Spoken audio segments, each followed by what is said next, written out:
They surrounded me with guns, drawn 8 white cops' hands twitching on triggers, shouting at me like I was a threat to the nation. All I did was walk my dogs, military dogs, veterans of war. And when I refused to kneel, they screamed louder. But they weren't ready for what happened next, because the moment Atlas stepped forward and Juno growled, a Black Hawk helicopter descended, and the man who stepped out made every badge in that park tremble. They thought I was alone. They thought wrong. They surrounded me like wolves. Flashing red and blue lights tore through the piece of the park where I stood alone, just trying to breathe. "Drop the leash," one of them screamed, hand on his holster. Now another barked as if I were a criminal. All I had done was walk my dogs, 3 large Belgian Malinois, through a public path I had walked 1,000 times. But today I was black, and that was enough. Behind the line of patrol cars, I saw Sergeant Klein, the one with the smirk, the one who always looked at me like I didn't belong. He stepped forward, shades on thumb, resting too easily on his gun clip, his posture dripping with smug authority. "This isn't your neighborhood," he said, loud enough for everyone to hear. "Move along or face consequences." I could taste the humiliation in the back of my throat. My name is Celeste Daniels. I'm a 44-year-old Army veteran. I served 2 tours in Afghanistan. I've trained canines for combat rescued wounded soldiers under fire and built bridges in villages where maps didn't even reach. But none of that mattered here. Not to them. In this zip code, I was just a black woman with too many dogs and not enough fear. I live just 3 blocks from this park. Moved in 5 years ago after retiring with full honors. I chose peace. I thought I could finally rest. But peace doesn't come easy when your skin is the first thing they see. They'd been watching me for weeks. First, it was side eyes from neighbors. Then, complaints. Her dogs are too aggressive. She walks alone at night. She doesn't wave. I stayed polite. I stayed distant. But the pressure built like storm clouds. Today, it broke. Sergeant Klein, cold, calculated, falsely polite, had filed a complaint about me last week. Said I refused to cooperate. That I was hostile. It was a lie, of course. But in this town, lies dressed in badges tend to win. This morning, I had taken Atlas, Storm, and Juno for their usual 6 a.m. run. Leashed, trained, silent. Military dogs trained by my own hands. They were part of me. But when I turned the corner into the park, the patrol cars skidded in like I'd robbed a bank. The officers yelled at me to get on my knees. I didn't move. Atlas stood firm by my side, hackles rising. Juno let out a low growl. Storm, the youngest, placed himself between me and the closest officer. "Call them off," the cop screamed, sweat trickling down his temple. "No," I said, my voice like steel. "Stand down first." They didn't expect that. For a second, just a breath, the world paused. I could see it in their eyes. They weren't trained for someone like me. Someone who didn't flinch. Someone who knew. I had spent the past few weeks collecting evidence. Every patrol that trailed me. Every camera that watched my home. Every false report filed against me. I had emails, recordings, witness statements. And I had sent it all to the press, to my lawyers, and to one retired 4-star general who owed me his life. But none of that would matter if they shot me today. Then it happened. Juno took a step forward. Not a leap, not a lunge, just a step quiet and deliberate. Her eyes locked with the lead officer's. He froze. You see, Juno wears no badge. But her collar holds a code. a code that any military personnel would recognize instantly. It's not just a name tag, it's clearance. Elite Unit Special Forces certified for tactical rescue and defense. It means one thing: do not engage. Sergeant Klein squinted at it, leaning in. His smirk disappeared. "Wait," he muttered, recognition dawning. Then his voice dropped. These are military dogs." I didn't answer. I didn't need to. A silence fell over the crowd. The dogs stood motionless, loyal, alert. I stood tall shoulders back, no fear in my spine. Then a sound cracked through the still air, the unmistakable rotor blades of an incoming helicopter. Everyone looked up. Black and olive green marked with U.S. Army insignia. The general had received my files. He had responded. The helicopter cut through the sky like a blade. Trees bent from the force of its descent as my heart hammered inside my chest. The wind kicked up dust and leaves around us, forcing the stunned officers to shield their eyes. The line they had formed around me scattered, unsure whether to run or stand down. I didn't move. Neither did my dogs. I could see the insignia now, a golden eagle over crossed sabers. 82nd Airborne. The symbol of the brotherhood I once bled for.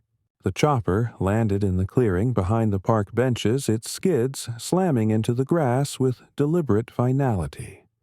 And then the side door flung open. A tall man stepped out. Barrel-chested, silver hair buzzed tight to his head-eyes like steel. His boots hit the ground with a thud that echoed authority. He was dressed not in ceremonial gear, but in his operational uniform, dusty from deployment. His nameplate read Brigadier General Thomas B. Grant. I knew he would come. Because 21 years ago, under sniper fire in Helmand Province, I dragged him back to the medevac after both his legs had been shredded by an IED. I carried his blood on my vest and his dog tags in my pocket for 3 days. He never forgot. He didn't glance at the police. He walked straight to me. "Sergeant Daniels," he said loud and clear. "At ease." I stood down. My breath shook as I saluted. "Sir." And in that moment, every single cop around us went deathly quiet. One by one, they lowered their weapons, stunned, because they realized this wasn't some crazy woman with a few dogs. This was a decorated Army handler. And I was not alone. General Grant turned to face them. His voice was low, but carried the sharpness of a blade. "Which one of you initiated this engagement?" Silence. He looked at Sergeant Klein. "Was it you, officer?" Klein swallowed, his face pale. "We got a call. Dogs. Possibly aggressive." We were responding. "Responding," Grant barked. "With drawn weapons against a U.S. war veteran and 3 certified military canines." He stepped closer. "Do you know what these dogs have done?" Storm detected buried explosives under a school in Kandahar. Atlas pulled a bleeding child out of a collapsed structure in Fallujah. Juno disarmed a hostile insurgent before he detonated on a civilian convoy. He pointed to each of them. And this woman, he gestured toward me, commanded them all. Saved more American lives than you could count in a decade. And you threatened her in a public park like she was the enemy. Klein looked like he wanted to vanish into the grass. His hands were shaking, but Grant wasn't done. "I have her file. I have the videos. I know you've been surveilling her home, filing complaints, creating a paper trail to justify harassment. How one of the younger officers started his voice breaking, because she recorded everything Grant snapped, and sent it to me, and the Pentagon, and the Department of Veterans Affairs." I looked around. People had started to gather beyond the caution tape. Neighbors, joggers, a few kids on bikes. They watched, eyes wide, mouths open. She did nothing wrong. Grant continued turning to them now. She served this country. She protected us. And now she's being treated like a threat in her own neighborhood because of what her skin color. Her silence, the crowd murmured. This ends today. A young female officer, clearly shaken, stepped forward. Sir, I didn't know. I just followed orders. Grant stared at her for a moment. And that's how injustice survives. Then he turned back to me. Celeste, he said softer now. Do you want to press formal charges? I looked at Klein, the man who once smirked at me while writing citations, who called me aggressive in front of my neighbors. He stood now like a statue carved from fear. I inhaled slowly. Yes, I said.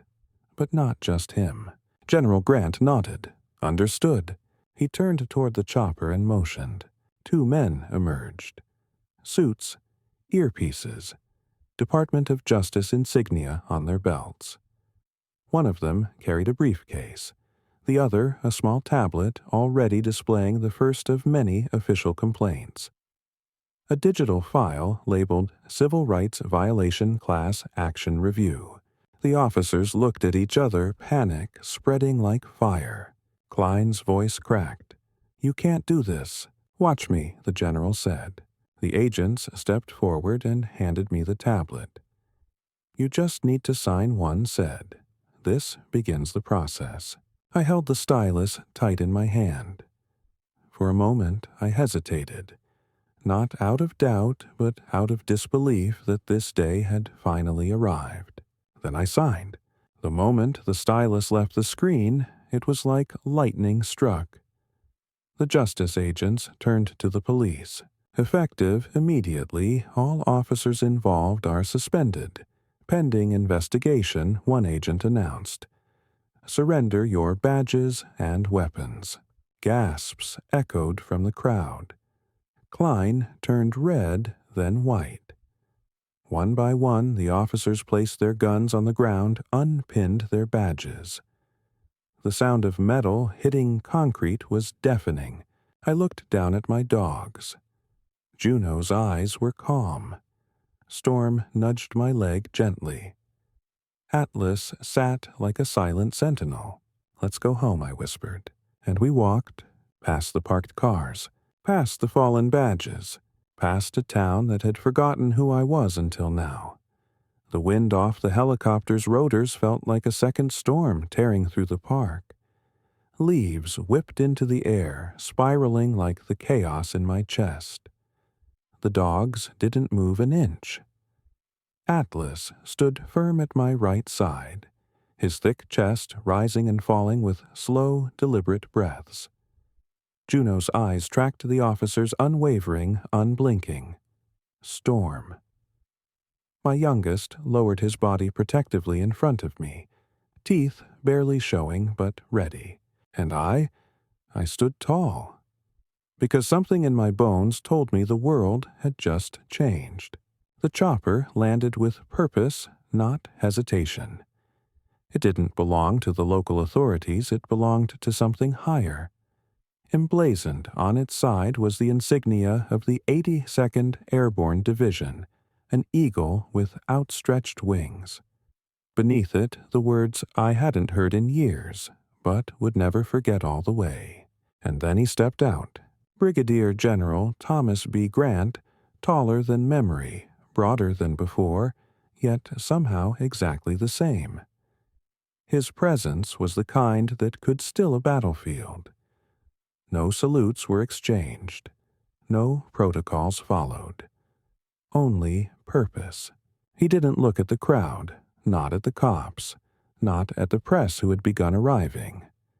No, he walked straight through the chaos and made a beeline to me. Sergeant Celeste Daniels, he called over the whipping winds.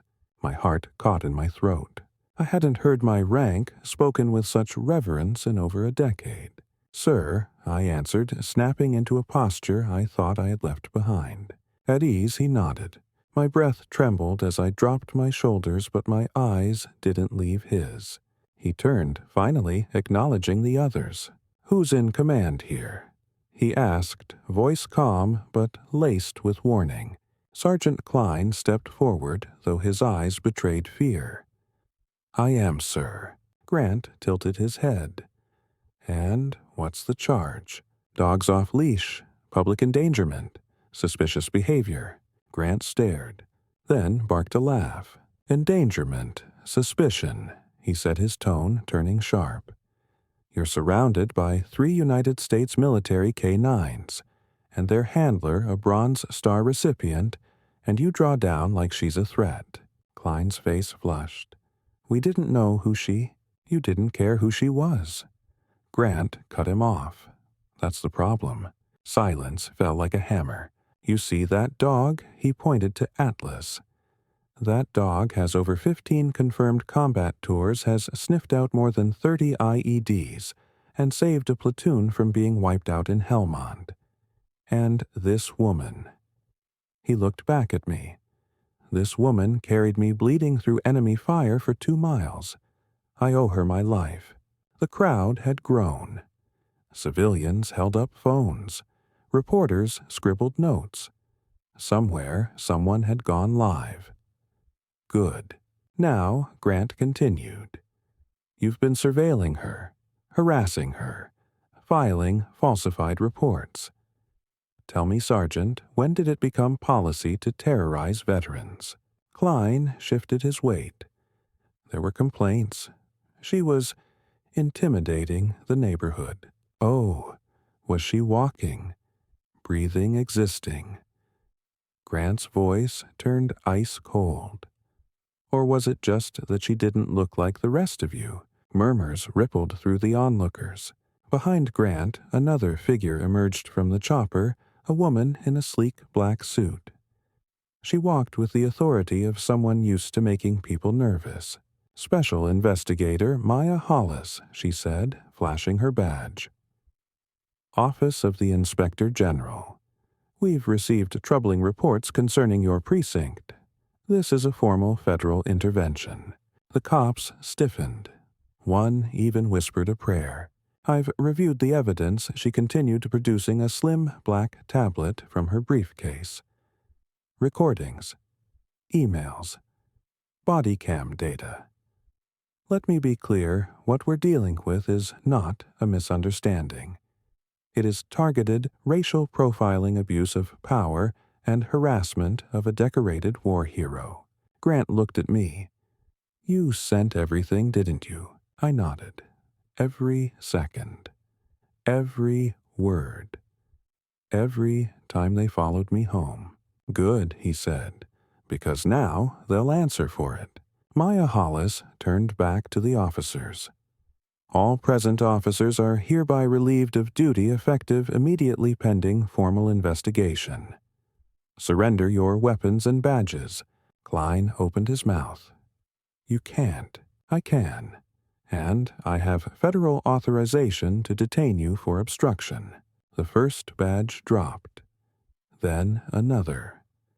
The sound was metallic, sharp, and final. Klein's hand hovered at his belt, trembling. "You want to be the last one to disobey a federal order in front of 50 witnesses and 3 cameras?" Maya asked him, cocking her head. He slowly removed his badge, setting it on the hood of his car. And just like that, their power dissolved. But I wasn't done. I stepped forward. My voice was steady, but it burned with truth. "This isn't just about me. It's about every single black veteran who comes home and finds out the battlefield didn't end overseas. It just changed uniforms." Gasps rippled. "You think I'm intimidating because I walk with confidence. You think I'm dangerous because my dogs are disciplined. You think I don't belong because I have scars. You don't see." The crowd leaned closer. "I earned the right to peace. And if peace means fighting back again, then so be it." A young boy in the crowd clapped first. then a woman, then everyone. It grew into a wave. Sergeant Klein stood there, jaw-locked, humiliated in front of a town he thought he ruled. General Grant placed a hand on my shoulder. "You're not alone anymore." Behind him, a third figure stepped from the helicopter, Captain Elijah Rivers, the man I once trained in Fort Bragg. He was flanked by a team of soldiers in dress uniforms, each holding a file folder. "We're launching a new initiative," he announced. "A program to protect and honor veterans, especially those who've been silenced or mistreated. Sergeant Daniels will be our first advisory officer." My breath caught. "You want me. We need you." Tears welled, but I didn't let them fall. "Not yet." "This city forgot who I was," I whispered. "Then remind them," Grant said. I looked around at the children, watching at the mothers holding their phones at the veterans I now noticed in the crowd, nodding with silent pride. For the first time in years, I felt tall again. The dogs sat beside me calm. Guardians, warriors, witnesses. This war wasn't over, but now I had an army behind me, and they would remember my name. I thought it would take years, maybe never, for this town to see me as anything more than a shadow walking its sidewalks. But the morning after the confrontation in the park, I woke to something I hadn't felt in a long time: silence. No police car parked 2 houses down. No drone buzzing quietly above my backyard. No neighbor glancing through blinds to see if I still lived here. Just birdsong. Just wind. And the steady rhythm of Atlas's breath as he lay curled at my feet. I sat on the porch with my coffee and waited. Not out of fear, but because I knew. Something had shifted, and I was right. By noon, the street was filled. Not with cops, but with people. Some came cautiously, a few with flowers, others with homemade signs, some with nothing but guilt in their eyes. The first to speak was an old woman from 3 doors down Ms. Holloway. She had once called the city about unleashed dogs that were never unleashed. Today, her hands trembled around a tray of lemon bars. "I didn't know," she whispered, not meeting my gaze. "I didn't see you." "You did," I said softly. "You just didn't want to." She nodded, tears welling. "I'm sorry." I let her place the tray down. Didn't forgive her yet, but didn't stop her either. Then came Marcus, the young barista, who had always looked nervous when I entered the cafe, like he was bracing for something. I just wanted to say, "What they did wasn't right. And you? What you did yesterday?" He rubbed the back of his neck, embarrassed. "It changed everything." People began clapping. A few neighbors I barely knew now wore expressions I didn't recognize: admiration, maybe. Or shame. I wasn't used to applause, and I wasn't hungry for it. But I let them speak. They needed to. That night I got a call from Councilman Avery. He was the one who ignored my formal complaints last fall. The one who told me to be more patient when I reported police harassment. Now his voice cracked with urgency. "Sergeant Daniels, I'd like to invite you to speak at the town hall tomorrow night. We want to address what happened. Publicly." I sipped my tea slowly. Why now? A long pause. Because people are finally listening. I didn't say yes. Not yet, but I didn't say no. That night, I walked my dogs again. No squad car followed. No cold stares from the corner store clerk. Just the sound of my boots on concrete and the steady breathing of Storm, Juno, and Atlas by my side. But not everyone was happy. The next morning, someone egged my garage door. Sloppy yellow splatters. A sign taped over it. "Go back to where you belong." Funny, I was home. I didn't call the police. Didn't need to. The town had already become my witness. By noon, someone had scrubbed it clean. Not me. I watched from the window as two teenagers I'd never met, both biracial, scrubbed until their knuckles turned red. I stepped outside. They flinched at first. Then the taller one said, "We saw what they did. We're sorry. We're not like them." I believed him, because I saw it in his eyes, that raw mix of fear and fury I knew too well. The need to belong in a place that always found new ways to reject you. I wasn't cleaning the door, he added. I was cleaning the silence. That afternoon I told Avery I'd speak at the town hall. The auditorium was packed. Standing room only. Local news crews, reporters, and people, all kinds. The same people who once crossed the street when they saw me coming now waited breathlessly for me to take the stage. I wore my uniform, not for them, for me, for the girl who signed up at 17 to escape a world that told her she'd never be anything.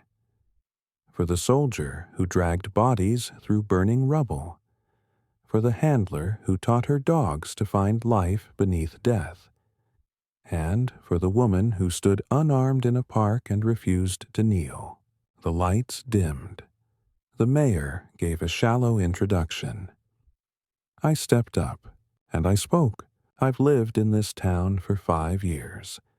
And for 5 years, I have been followed, reported, questioned, and feared. Not because of anything I did, but because of who I am. Because I'm black. Because I'm strong.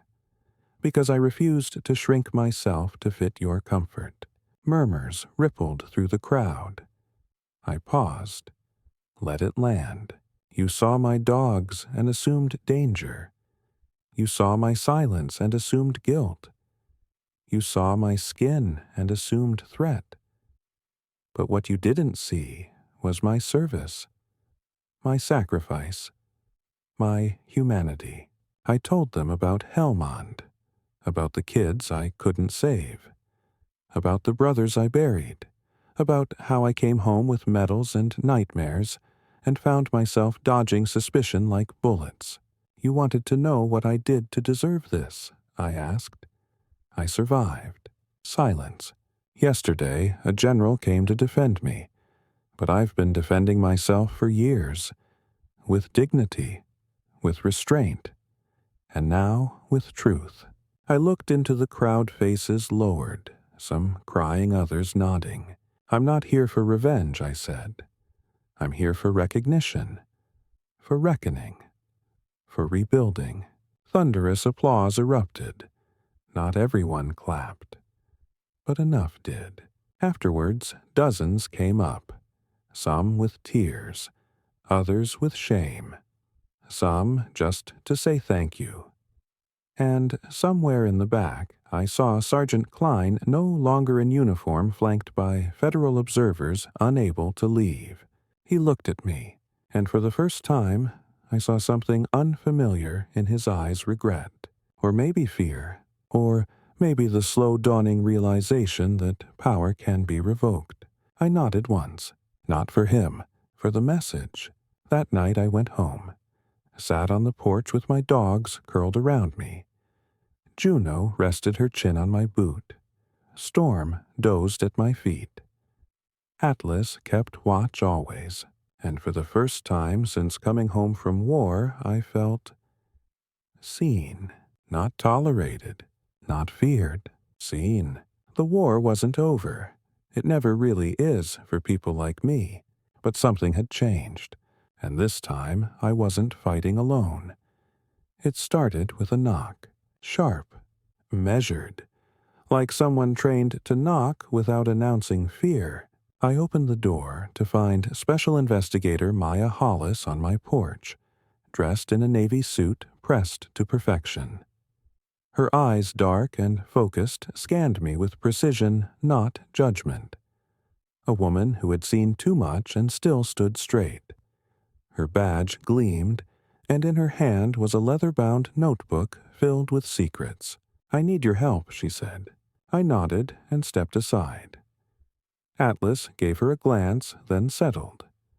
Juno watched from the hallway. Storm remained curled under the table, his idea of off-duty. She placed the file on my kitchen table, flipping it open like someone disarming a bomb.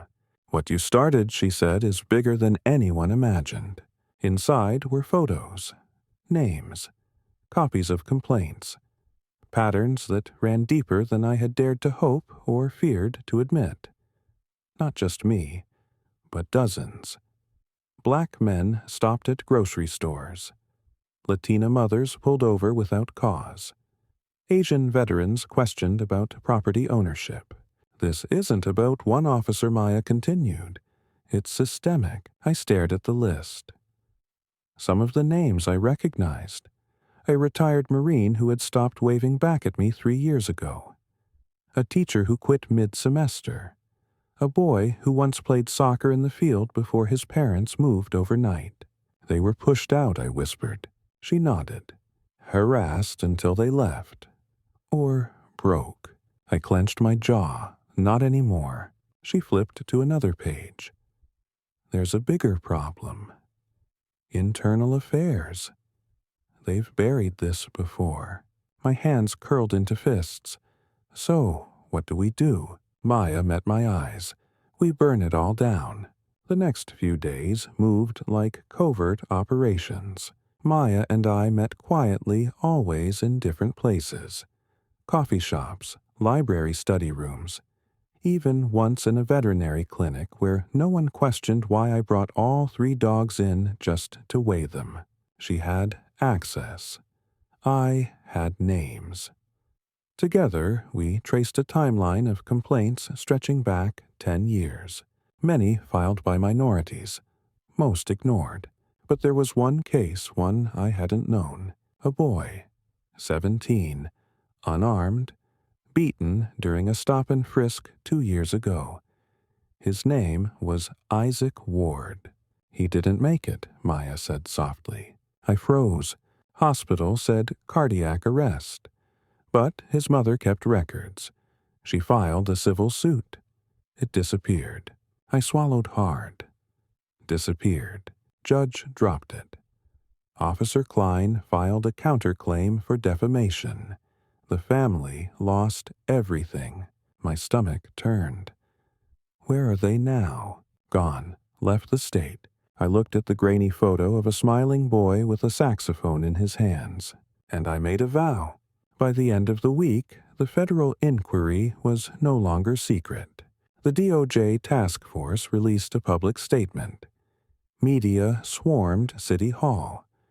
Protest signs popped up outside the precinct. News vans lined my street.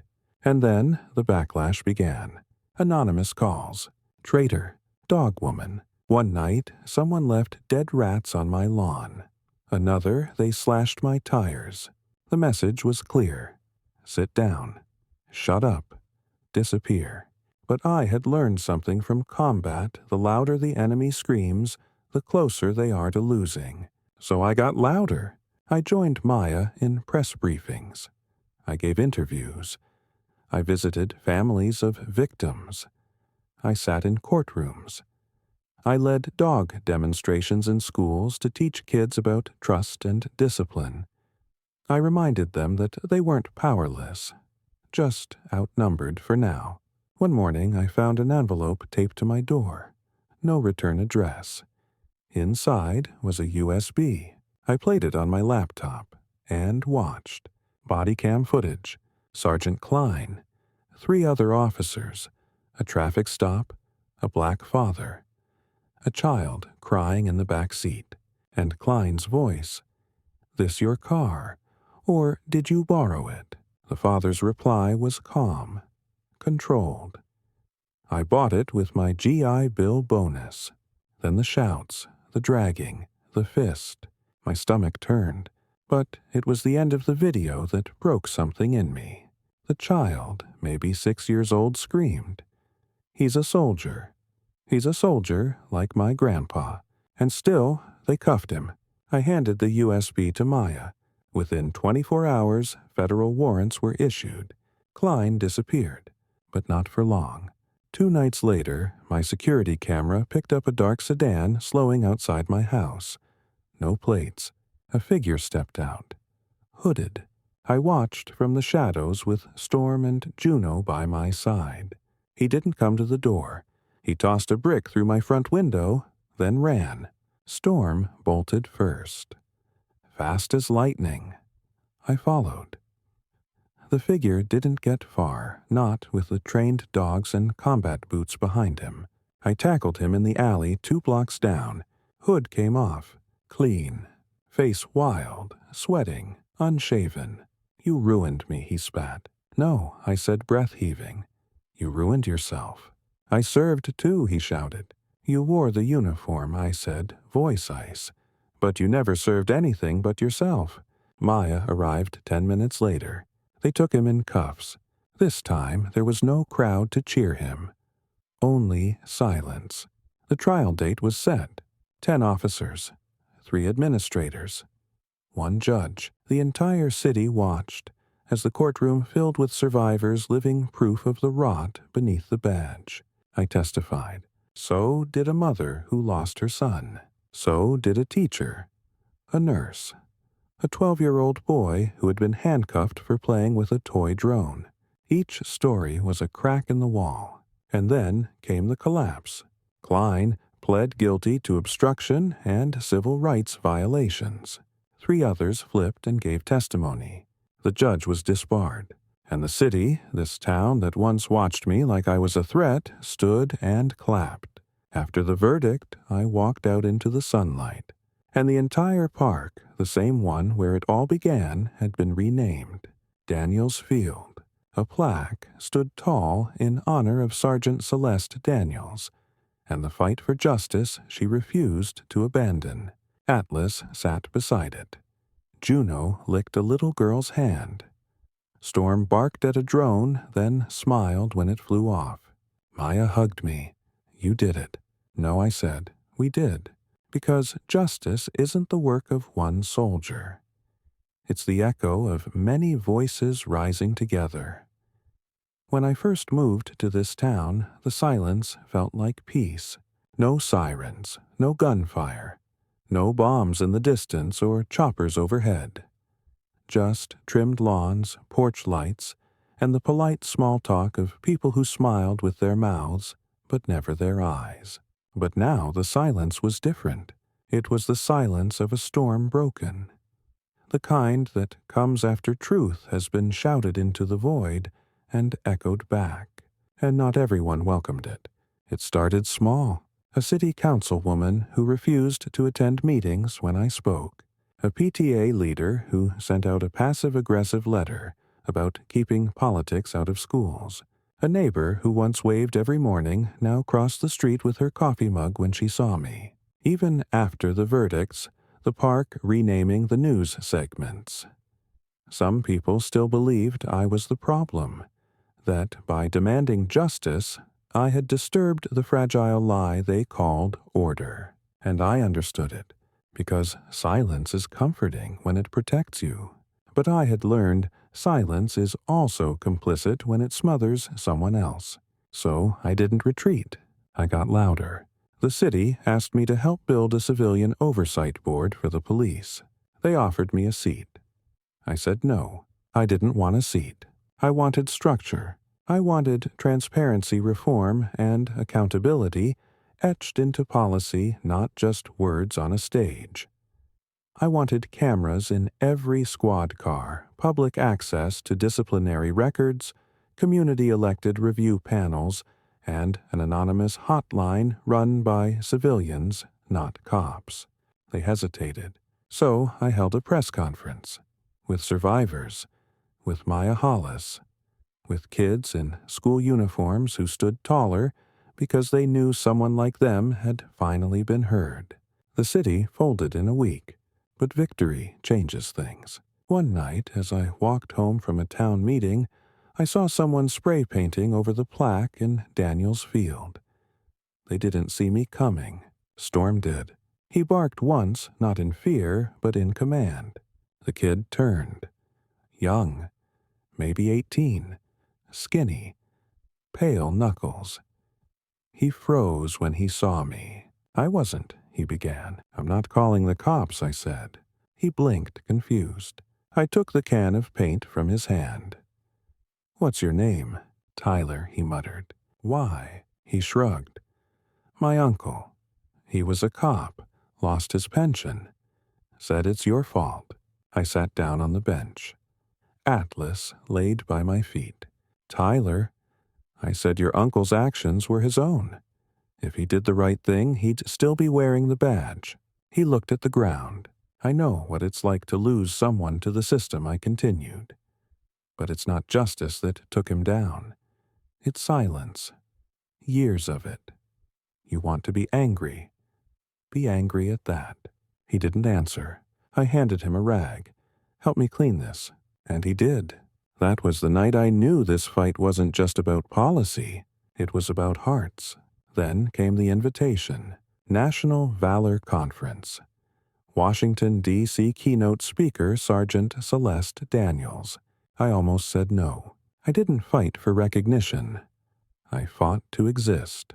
But Maya said something I couldn't ignore.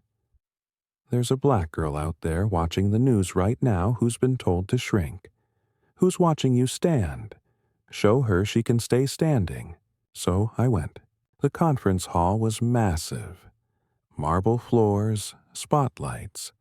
Politicians, generals, and dignitaries from every branch. But I wore the same uniform I had worn the day in the park. Faded.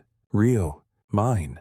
The applause was loud, but I spoke softly. I don't stand here because I'm special, I said. I stand here because I survived long enough to be believed. Because for once, the weight of truth became heavier than the weight of silence. I told them about Juno's warning growl, about the helicopter, about the father with the GI Bill bonus and the crying child. I told them about Isaac Ward. I told them the war doesn't always end on foreign soil. Sometimes it waits for you at the grocery store, at the red light, on your front porch. And when I was done, they didn't just clap. They stood. When I returned home, a letter was waiting. From Isaac Ward's mother. It was handwritten, ink smudged. Some words shaky. I watched you on TV, she wrote. I watched you say his name. No one's done that in years. She enclosed a photo of Isaac with his saxophone. Now I can breathe again, she wrote. And I cried. Because that's what truth does. It breaks. Then it heals. But not everyone could accept that healing. 2 weeks later, my house was vandalized again. This time, the back window. Spray paint. Trust blue, not black. I stood there for a long time, not in fear, but in certainty, because I had seen the enemy now. And it wasn't just men in uniforms. It was the idea that power equals virtue, that color equals guilt, that silence equals peace. I wasn't here to win arguments. I was here to tear that idea down. I joined forces with Maya to launch a new nonprofit WATCH, Warriors Against Tyranny, Corruption, and Hate. Our first campaign, uncovering wrongful dismissals of minority veterans. We found 40 cases in 2 states in 1 month. The work was slow, brutal, emotional, but necessary. Because if I had learned anything, it was this. Change doesn't begin in a courtroom. It begins when one person decides they won't stay silent anymore, and then another, and another, until even the silence is afraid to speak. One evening, as I walked the trail near Daniel's field, I saw a girl walking a dog, a massive black shepherd. He wore a bright red vest in training. PTSD companion. The girl looked up and smiled. "Are you Sergeant Daniels?" she asked. I nodded. "My brother said you saved people with dogs. He got me lucky." She bent to pet him. "He used to hit me, my stepdad. But now I've got lucky. And people listen." I knelt down. "You saved yourself," I whispered. Lucky just reminded you how. She hugged me, and I knew we were building something. Something louder than fear, something stronger than hate. I had fought in 2 wars, one overseas, one here at home. But nothing prepared me for the silence of knowing the battle was almost over, and that the final shot might have to come from me. It was Maya who brought the file. She came late, just after sunset, carrying 2 cups of tea and a look I recognized too well conflict dressed in duty. "There's one more," she said, placing the folder on my table. I looked at it like a ticking bomb. "Who?" I asked. She hesitated. Her voice dropped. "Councilman Avery." I blinked. "You're joking." She wasn't. The same man who had called me to speak at the town hall, who had issued a formal apology on live television, who had shaken my hand in front of the mayor. That Councilman Avery. I opened the folder. Inside, redacted memos, backdoor communications texts. Proof that Avery had been quietly obstructing civilian complaints for over 5 years. Burying reports, diverting federal attention, gaslighting victims under the guise of procedure. He hadn't just looked the other way. He had built the wall we'd been climbing. My stomach turned. I thought of the boy with the drone, the veterans with no closure, the mothers who held the laminated photos at rallies. He smiled through all of it. "He'll deny it," I said flatly. Maya nodded. "But it's airtight. We can indict." I looked down at my hands. The same hands that had carried wounded brothers through smoke and blood. That had trained dogs to detect death before it arrived. That had stood raised and firm while men shouted orders and aimed guns. Now those hands trembled, because this wasn't a stranger. This was someone I had trusted. The next day, I asked to meet Avery face to face. He agreed, almost too eagerly. We met in the empty town hall auditorium, the same one where I had stood weeks ago and told my truth into the microphone. Now I sat across from him at a plastic table under flickering ceiling lights. He wore the same polished shoes, the same blue tie, the same fake warmth in his eyes. "Sergeant Daniels," he began, "to what do I owe the pleasure?" I didn't answer. I slid the file across the table. He opened it.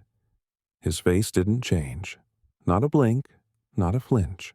When he looked up, his smile was gone. "You've been busy," he said. "You've been filthy," I replied.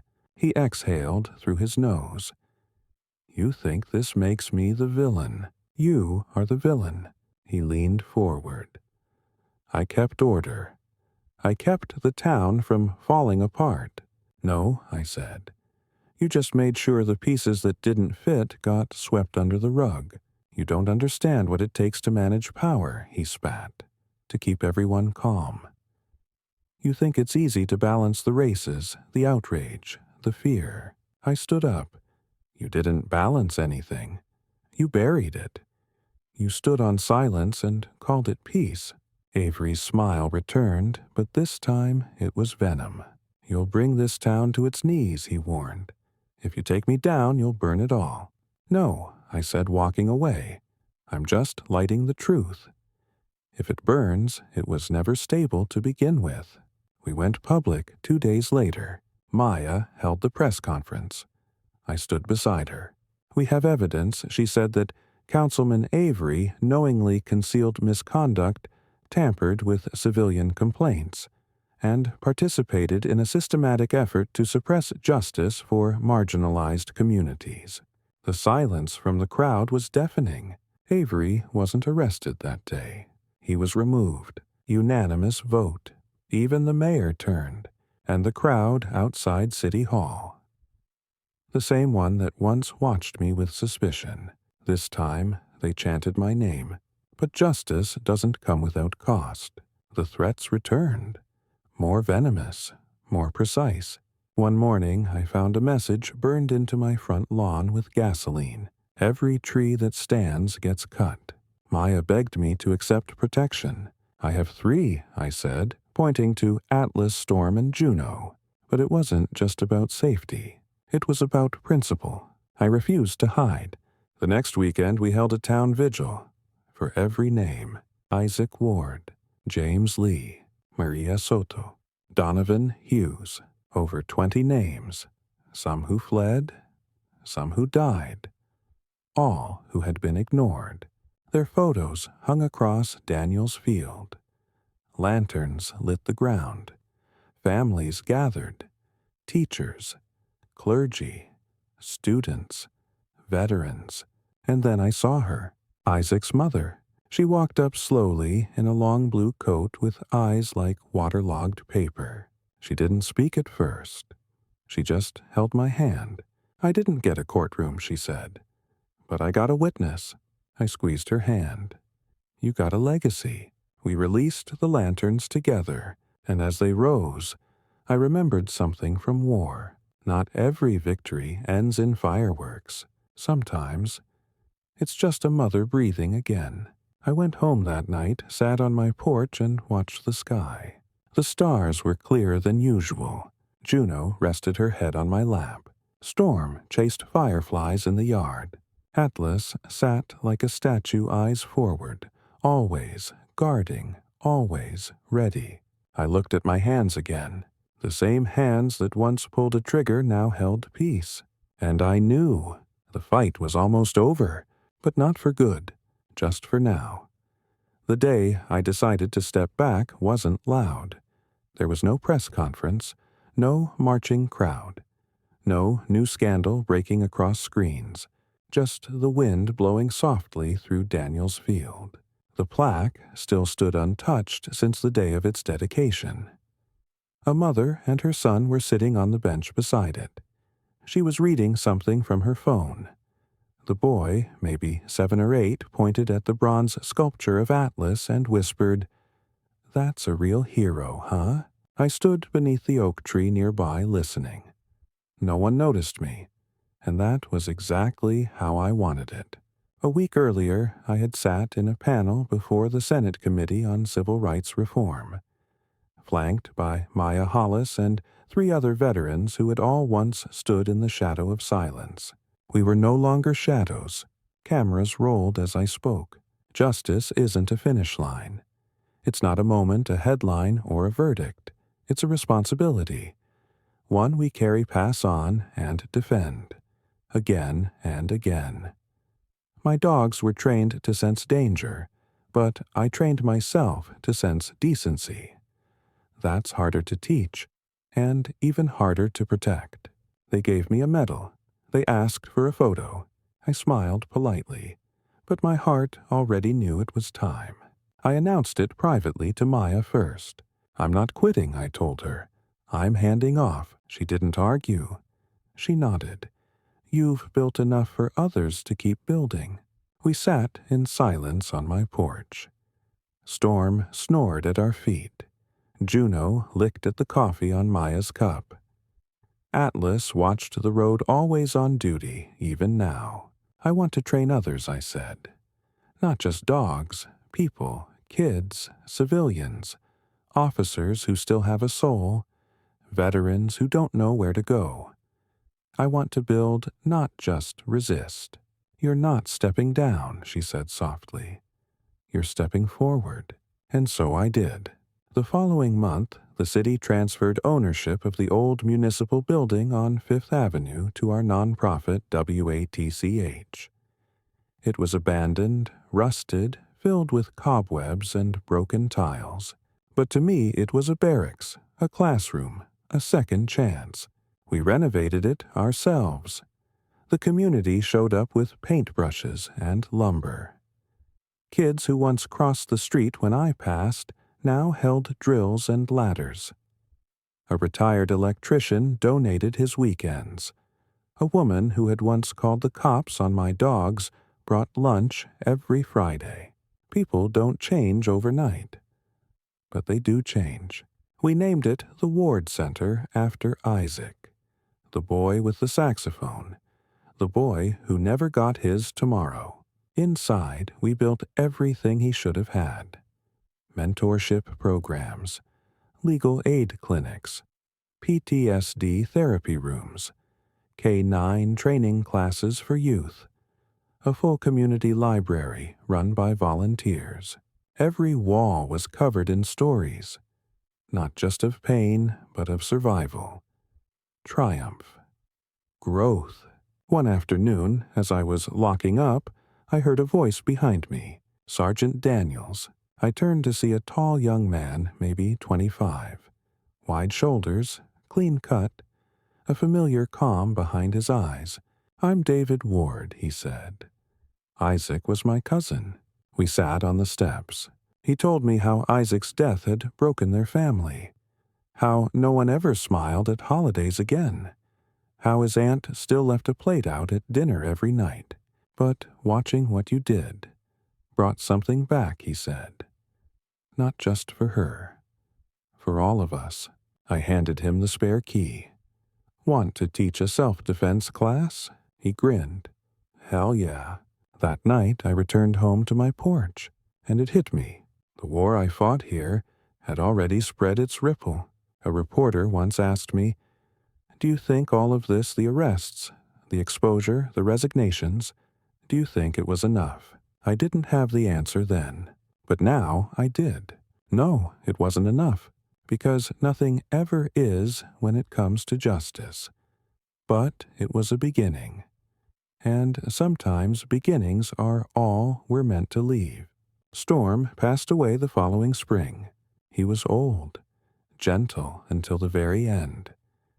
I buried him under the maple tree behind the Ward Center. We held a small service. Kids placed drawings by the grave. Maya cried beside me. I engraved his tag, "Served with honor," "Loved with fierceness." Juno and Atlas slowed after that. I did too.